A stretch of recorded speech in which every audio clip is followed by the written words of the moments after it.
What's going on, everybody? It's July 26, 2023, and it's time for today's 2-minute devotion from Billy Graham's Peace for Each Day.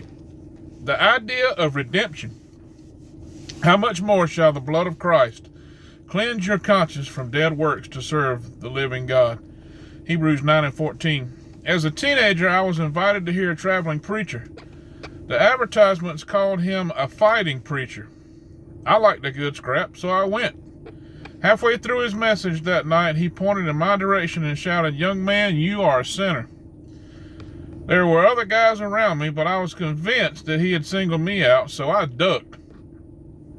But then the idea that someone would call me a sinner stirred up my fighting spirit. I told myself, I live a good moral life. I even belong to a church. Yet I found myself in great conflict and could not resolve my own guilt over wanting to experience happiness in my own way. I knew I was living beneath God's standard. In God's eyes, I was no different from anyone else. I wasn't a murderer, I wasn't a thief, but I was a sinner.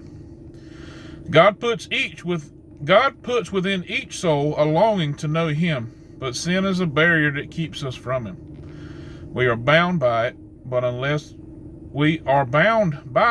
unless we are freed from it. I'll get it right here in a minute. That's what Jesus' redemption does for us. Our question of the day is, what barrier can keep you from God? I hope you're removing every barrier that keeps you from God. And all you got to do is accept Jesus Christ, because He removed that barrier for us. We don't even have to do it.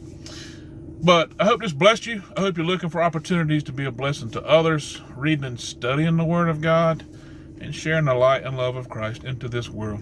It is so desperately needed. Thank you guys so much for listening, and we'll see you tomorrow.